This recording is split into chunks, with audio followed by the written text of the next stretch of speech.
Hello everyone, and welcome to Action RPG. I'm your host Aaron, and it's Saturday, so you know what that means. It's time for my weekly news roundup for week 4. Lots of good information coming out. A couple of games are now officially dropped. Let's not waste any time and jump right into this. Our first story is also my favorite story. Xbox Live Gold price hike reverse. Service is no longer to be required on free-to-play games. Now, if you have not been following this, yesterday, Microsoft announced it's going to be upping its price for its Gold membership.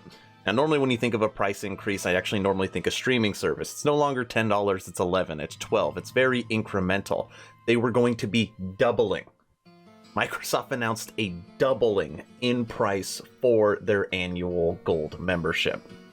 And because of that, as you would think, the outcry was crazy. All over social media, YouTubers that cover gaming, everybody was blowing this up as just another form of corporate greed. Not to mention that Microsoft's stock is already doing amazing. So, this was what happened. This is what Microsoft announced. "We messed up today, and you were right to let us know," said Microsoft. "Connecting and playing with friends is a vital part of gaming, and we failed to meet the expectations of players who count on it every day. As a result, we have decided to not change the Xbox Live Gold pricing." Microsoft had planned to hike the fees to $10.99, $29.99, and $59.99 respectively. That would have effectively doubled the price of the annual membership to just under $120, twice the cost of PlayStation Plus, and 6 times the cost of the Nintendo Switch Online. Now, I think they were smart to go one step further because, you know, what we appreciate is when they own it. Like, hey, we made a mistake. We should have never done that. We're sorry that we wanted more money from you, but we're going to reverse course. Obviously, this would hurt us in the long run. Yeah, we kind of expect that. But what they did is they took it one step further and said now the Xbox Live Gold membership will not be required for free-to-play games. So if you just take, for example, like Fortnite, right? All kids, everybody loves Fortnite. You would no longer need that Gold membership to play a free-to-play game. They took it one step further. And what makes this my favorite article is that a lot of times in these situations, you feel like you don't have a voice. You're just going to take it and just eat lemons, right? Well, in this situation, your voice was heard. And because of the public outcry, they actually did something about it and made it better for the people that don't have those memberships. I really like this story because the players, we won. Hitman 3 has officially dropped, and if you know where to shop, you can already get it for $10 off. Now, I'm going to link this in the description below so you can check it out for yourself. But ultimately, it looks like Amazon and Walmart, you can get it for $10 off. Now, I always tell people this. You can go to any retailer that has it in stock and they will price match it normally. So don't really worry about it, but know that if you wanted to go to the retailer and see what that price was, it is Amazon and Walmart. But is this a game you want to buy? Let's go over to Metacritic to see how it is doing on its first week. Right now, its critic score is an 88. You're talking about almost an A, B+, which is good, but the user score is a 6.7. So let's look at some of these negative comments and see why people aren't as happy with this game. Now, when I was tearing through the comments, I found 2 big problems. And there may be problems that you don't really care about. One, every other comment is there is no Russian language, there is no Russian localization. Look, perfect example right here. Now, Hitman is a huge series in Russia. Huge. Very, very popular game. But you cannot get the Russian language. So maybe, obviously, that's no big deal to you. The other thing that I see pretty consistently in here is you cannot bring in your maps from 1 and 2, so the content from the original Hitman and Hitman 2, and it's like not a centered camera. A lot of times the camera's to the left or the right, which throws off the gaming experience. Which leads me to the next story. Hitman 3 PC players will be able to play Hitman 1 and 2 levels for free if they own them. So IO Interactive came out and said that, hey, basically they read all the feedback and what people were saying, and they said this feature will not be available on launch week, but they are working on it. So just hang tight because you will be able to play your 1 and 2 levels on 3, just not at launch. So that is all the updates for Hitman. Any Torchlight 3 fans out there that don't own a PC? Well, I've got news for you. Torchlight 3 is now available on Xbox Game Pass for console and cloud. Power of the cloud. Xbox Game Pass continues to improve value as Torchlight 3 has launched on the service for console and cloud.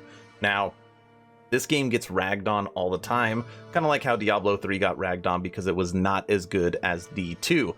Same thing for Torchlight. Now, I have to say, I am currently playing this game. Since I've now finished my latest Wolfson build guide, I am back on Torchlight to finish my video part 2 from their latest update, so that video is in the works. I do enjoy playing this game.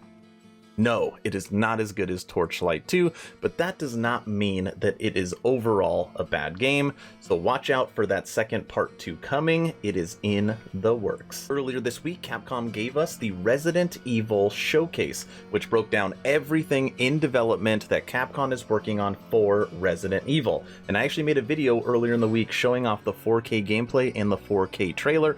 I will link that in the description below. But what else did they show us? What else did we get from this showcase? So right now on IGN, they break it all down for us. We got Resident Evil Village demo and release date. This game is coming out May 7th. Okay. We got showcase screenshots, so pictures. We got Resident Evil Village gameplay. We got Resident Evil Verse announced. We got Resident Evil Verse screenshots. We got Resident Evil and the Division 2 crossover, and lastly, Resident Evil Netflix movie tease, which I've actually seen a lot about. A lot of people are excited for this Netflix movie, but again, who knows when it will actually be dropping. They're saying sometime in 2021, if it's not delayed. So check out the check out the video that I'm going to link at the end of this video if you want to see that 4K gameplay and 4K trailer. Heading over to the world of Cyberpunk 2077. Yes, this is a game we will be talking about likely forever. Cyberpunk 2077 patch 1.1 brings stability improvements to PC, console, and Stadia, plus a ton of fixes. We're going to need a lot of fixes to get this right. Now, this patch contains general stability improvements, including memory usage improvements in various systems with the game, character interactions, navigation, in-game videos, foliage, laser effects, minimaps, devices, AI, street traffic, environmental damage system, GPU related, and more. Also, various crash fixes related to, among others, loading saves, game opening / closing, and point of no return. Now, this dropped yesterday, so I haven't been able to break down to see if it's really made a difference or if the community is happy with it, so more to report later on. Path of Exile continues to impress me and break its own records. Check this out. Path of Exile sees record player count with new league, briefs players on tech issues ahead of console launch. Now, last weekly news roundup, I was talking about how on Steam charts, they broke their concurrent player record. But if you look at Path of Exile's own launcher and Steam, they hit 265,000 players on at a given time. 250,000 people. And remember, this game this game has been in development since the mid to late 2000s. It was initially created to run on the D2 platform. That's unbelievable. Unbelievable. And it still has 250,000 people playing it because that is how good Grinding Gears Games is at developing their game and continuing to reimagine it. Very excited for Path of Exile 2.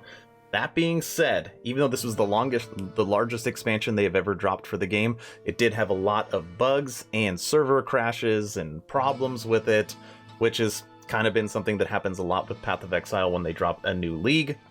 That being said, Grinding Gears Games has already deployed 6 hotfixes since the launch of Echoes of the Atlas, which are summarized in the post. I will link the post in the description below. Reaction to the Ritual League has been largely very positive. If you actually go to Steam and look at the last 30 days, it's currently sitting at a 91%. An A. If you are looking for an ARPG you're looking for an isometric hack and slash, trying to get into that genre, try Path of Exile. Now, I know this is like the professional player's ARPG, but it's free to play, and it's still the best. We have all been invited to a party. Should make you feel special. Blizzard invites you to BlizzCon February 19th to the 20th. Virtual wonderment for everyone this year. Now, this Zoom-style BlizzCon line is going to be free for everybody, and this is what they dropped. 1 month until BlizzConline. Enjoy the virtual festivities in our free-to-watch experience on February 19th and 20th. Be sure to stay tuned for more details. All I want to see is the schedule/calendar for the event, so I could log on to see all the Diablo 4 news. Literally all I care about. Moreover, I want to see what are the final 2 classes for D4. What I want from these 2 days, but as we get more information about the schedule, be sure that I will be making a video to let you all know just how to tune in. Last but certainly not least, let's talk about a new game. A game I doubt you have ever heard of. Smash Legends is a multiplayer arena brawler on mobile and PC that promises a variety of colorful modes. Now, every once in a while, I need a break from grinding and gearing and strategy and X and Y and Z, and I just want a good old PvP point A to point B game. That's why on my phone, I still from time to time play Clash Royale. Not Clash of Clans, Clash Royale. PvP, player versus player, log in, log out, 2 or 3 minutes. Who has the best strategy, right? That is what a game like this is, and believe it or not, they can be a whole lot of fun. Who's ready to PvP against others for things like higher fruit totals, point captures, or simply being the last cute little thing standing? When you're ready for Smash Legends, a multiplayer arena brawler that's headed for soft launch on mobile and Steam Early Access PC sometime in the first quarter of this year. I did some digging. I cannot find a release date. When they say first quarter, that means literally could be any time, but Steam doesn't have anything for it, and I couldn't find anything on my phone for it as far as in the App Store. Now, what I'm going to do is have this 40-second trailer take out this video, and I think you will be impressed with what you see. It kind of reminds me of Smash Brothers, obviously without the iconic characters, but you'll be able to play it through Steam and on mobile, and I would guess that this is going to be a free-to-play game. But before I play that, if you have not joined the official Action RPG Discord, please do so. We're approaching 600 members, great conversations every day. The idea is to create a gaming community that could jump from game to game together so you never start the server alone. Link for that Discord is in the description. I hope you enjoyed this weekly news roundup. Stay home, stay safe. Do not forget to join the official Action RPG Discord. Aaron,